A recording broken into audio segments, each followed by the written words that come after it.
everybody is wondering, when are we going to see the effects of the Bitcoin halving kicking in and having like an impact on the trajectory of Bitcoin price? So, I mean, you can look at the previous halvings, and anywhere between 4 to 18 months later, you get a new all-time high. The more important thing is that the major economies around the world are going to print even more money between now and, say, the next 18 to 24 months. I think the big event that crypto investors need to follow very closely is the upcoming U.S. presidential election. Not because the U.S. is important just because it's the U.S., but more so it's the global empire, its financial policy influences what the Chinese, the Japanese, the Europeans all do. And so if you have an easing of monetary policy because Janet Yellen, U.S. Treasury Secretary, and Jerome Powell, the Fed president, are doing everything they can to make sure that Joe Biden gets reelected. And that basically means, how do I reduce the cost of government borrowing so that him and his Democratic Party can hand out more goodies to the electorate and get reelected? That's what's going to happen between now and the end of the year. When you control the purse of the government, it's very easy to do so by printing money, borrowing it, and handing it out to people in various forms. So essentially, you think the American elections are going to be a net positive for the crypto market? Regardless of who wins. Whoever wins, they're campaigning on, I'm going to give you something that you don't have to pay for. And I'm going to pay for it by borrowing more money. I'm going to pay for it by using the central bank to print money. And that's really what the fight is about. The bull market is still going to continue. Obviously, we've slowed down a bit, and now we're entering the summer, the northern hemispheric summer, where things slow down, volatility declines, and we're going to get a choppy range bound market. But for those people who have fiat and extra cash that want to allocate to crypto, this is the perfect opportunity to do so. So one of the macro indicators that seem to have the biggest impact on the price of Bitcoin is M2, so global liquidity. In previous years, we saw how that indicator skyrocketed during the COVID pandemic, when governments were injecting massive amounts of capital into the economy in order to prevent it from collapsing. And then we saw that later in 2022, that indicator started going down, and now it's pretty much flat. So I guess that indicator should go up again in order for Bitcoin to resume its bull run. The problem with M2 is that it doesn't capture all the things that are used as credit money in the economy. And every time there's a new problem, the elites in charge come up with a new way to confuse people about how they're going to print money. So maybe it's M2. Maybe it's broad banking reserves. Maybe it's the reserves held at the central bank. It depends on every single economy and how they want to print money. But at the end of the day, the goal is, how do I stuff more credit money through the economy without getting a negative reaction from the populace being like, oh, what's all this inflation? I'm going to blame the people in charge. So yes, M2 is a good measure, and sometimes it works, and then sometimes it's flat. But it's been flat, for a while. But you still see gold and crypto doing very well. You still see major tech indices on the new time highs. So there is an ample liquidity.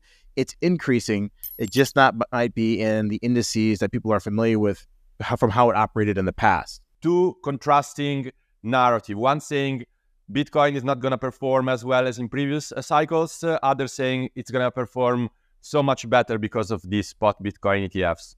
What is your take in between these two narratives? So I go back to the first thing I said, was that the thing that got us from 2009 to 2024 in that massive central bank printing, government spending, that's going to continue. Now, the addition of the ETF is very important, because now, instead of just, Muppets like us who aren't, fiduciaries or institutional investors who are buying these things, we now have an institutional investor class who are saying the same thing. You have all these luminaries of the financial services industry in the West saying the same thing that I'm saying, which is that government spending by Western democratic governments, and I'll add China in there as well, is unsustainable at these levels. And they're questioning whether or not owning a domestically risk-free domestic currency bond is a good idea for a fiduciary. Now, if that belief holds, then these institutions can now express that view through a BlackRock or Fidelity, or pick your large fund managers, Bitcoin ETF. They don't have to custody it. They don't have to worry about who they bought it from. They're buying it from, the establishment itself. And so they can express this negative view on the sovereign bond market directly into the best performing asset in human history over the last 15 years.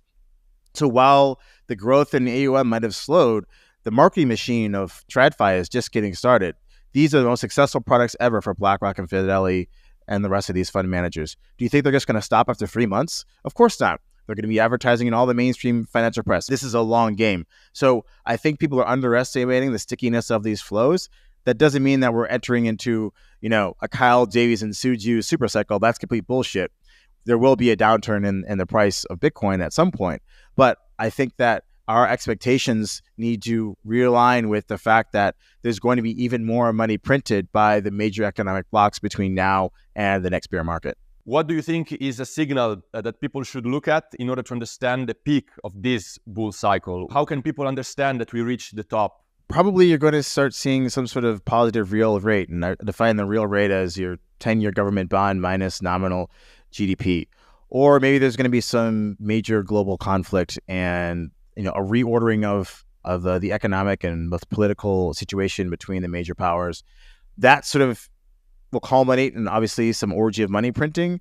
And after that, our expectations might just get ahead of us. And that probably is a signal that it's time to, come down in price. Do I have a specific thing I'm looking for?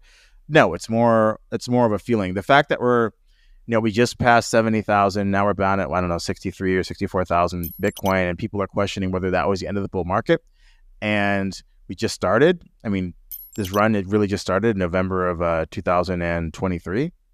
Well, I would say that probably means that we're not even close because we have people inside of the ecosystem are still doubting it. When you hear everyone saying we have fundamentally changed the cycle of Bitcoin could never go down. When I start hearing more and more of that from people who are doubting it at this point in time of the cycle, then I'll start to get a bit more worried that our expectations of what money printing can do for Bitcoin are getting ahead of what will actually happen. But I don't think we're there yet.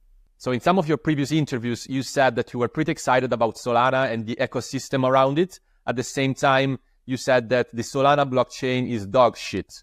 I guess because of these outages that have been affecting Solana in latest months. So what in general is your view on Solana?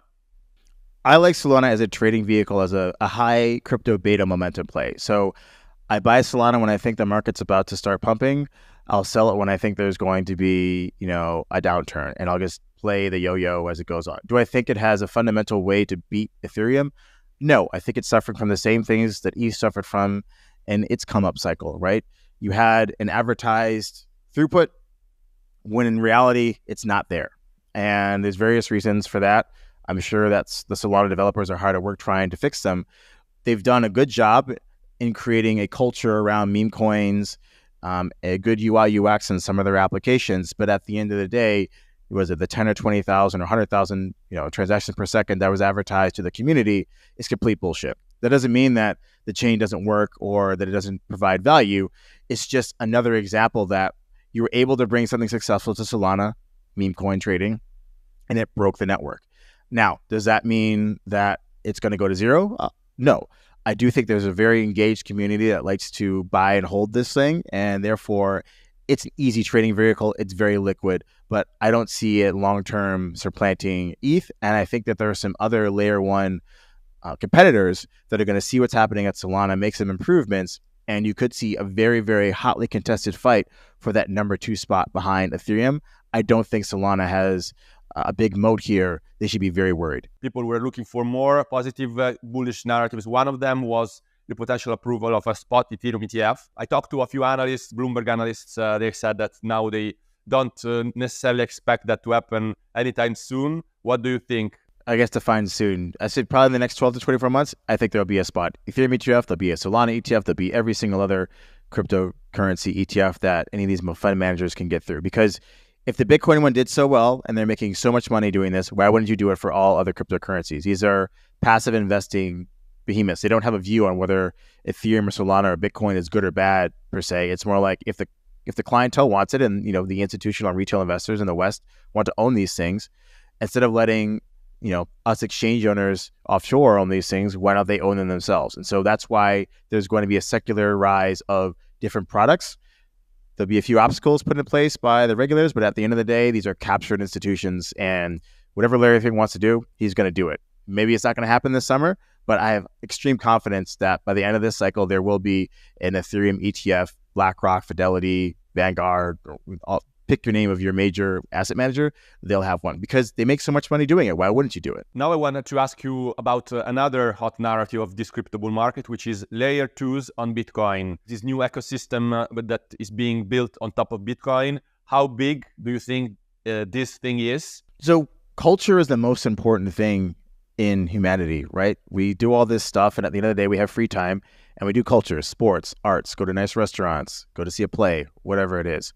So when we can bring culture to the blockchain ecosystem, we can onboard the next billion people because that's what they care about. Someone is more likely to go spend a few hours in line to buy a Louis Vuitton bag than they are to learn about financial freedom and use MetaMask. And so if we're able to bring something that people actually care about intrinsically, which is digital art or some other types of culture, and we're able to trade it and experience it natively on a blockchain, then you're going to see orders of magnitude more engagement from those who otherwise wouldn't participate. An example, CryptoKitties broke Ethereum in 2017. Dog with Hat and other meme coins broke Solana in 2024. Ordinal's runes, BRC20, these things are going to fill blocks. They're going to provide transaction fees for miners who now have just lost half their block subsidy. It's going to allay these concerns of what are we going to do when a block subsidy goes away Bitcoin? Well, humanity's culture is going to be on-chain, and that is extremely bullish for the Bitcoin ecosystem. Maelstrom, my fund, we've invested in Oil, a Ordinal's wallet, and we'll continue to make other investments in this space as I believe this is the most important thing that we have to get right as a crypto ecosystem. If we can bring culture on-chain, then we bring the users. We are going to see the market, as you say, trading sideways probably for a while. People are still willing to make money with crypto. So what do you think is the best way at this point to gain some sort of passive income using crypto? So I can't speak to what's best for every sort of investor, but I can tell you what I do and what we do at Maelstrom. So on one end, there is I don't want to have any sort of cryptocurrency risk, but I want to earn a return in the cryptocurrency ecosystem. And what we do in that situation is we have large synthetic dollar positions in Athena, so the USDE. This staked USDE yields anywhere, it's in the past between 10 to 60% APY, and that's because they're able to capture the basis / cash and carry yield on Ethereum versus US dollar and Bitcoin versus US dollar perpetual swaps and the Ethereum staking yield. Now, when you deploy this strategy, you don't have any price risk of Ethereum or Bitcoin. If the market goes up in crypto, that's fine. You don't make any more money. You make your 10, 15, 20%, whatever it is. It's a variable rate. It could go negative as well, right? There's definitely that risk there. So actually, I want to touch upon Athena because it's a controversial sort of project. People remember what happened with Terra Luna. They were promising unreal rates, and then, of course, the scheme collapsed. We remember the Celsius in the last bull market. It ended up collapsing as well because it was promising like unreal rates. Why people should trust a project like Athena, at least on the superficial level, it's been often compared to UST. What would be your response? Well, that, as you said it all right there, a superficial response of lack of understanding in what you're doing. If you have that opinion and you lost money in Terra Luna, that's probably because you didn't read the white paper. The white paper clearly showed what would happen in the situation where the peg broke to the downside, and it was a textbook definition of a death spiral. So if you lost money because you didn't read that, then that's your fault. For Athena could fail. Absolutely. It will not fail because the peg broke and they're minted, infinite amounts of Luna to essentially try to keep the peg that had a zero value. That's not why Athena could fail. People say, oh, the Athena interest rate is very high. Well, it's very high because we're in a bull market mode, and speculators on the long side are willing to pay a high rate of interest to get leveraged exposure to Ethereum and Bitcoin and other cryptos. Athena is essentially capturing the cash and carry or basis trading strategy that has been around since I've been trading crypto in 2023, packaging that up and allowing you to tokenize that. And so, yes, you can mimic the exact same thing that Athena is doing without putting your money with the protocol. But if you want to use the USDE or staked USDE throughout the DeFi ecosystem, then this tokenized form is a step change in how we can integrate protocols together. Arthur, I just want to ask you if you could if you could give us your price outlook for Bitcoin in terms of, let's say, end of the year, end of this bull market, what sort of price range are you looking at? So end of the year, I think we're going to be between $70,000 to $100,000 on the price of Bitcoin end of 2024. My, long-term sort of this cycle all-time high, anywhere between, I think it's going to be somewhere close to $1 million US for one Bitcoin on the upside. That's my prediction. I hope we get there. If we get even close, that'll be good. Wow, but that's quite impressive. Most of the predictions for the top of this cycle are much more moderate. So the difference between this cycle and all the previous ones is the geopolitical and macroeconomic situation of every other major power. And that is, we are in the midst of changing the world order. I don't know what that new world order will be, but the people who make money off of the old order don't want it to change. And therefore, they're going to print more money than we've ever seen in human history to try to forestall that change. The change will still happen. They will still get swept aside by the tides of history. But in its wake, we have Bitcoin, and that allows us to escape. Thanks a lot, Arthur, for being on our show. It's always a pleasure. Thank you for having me.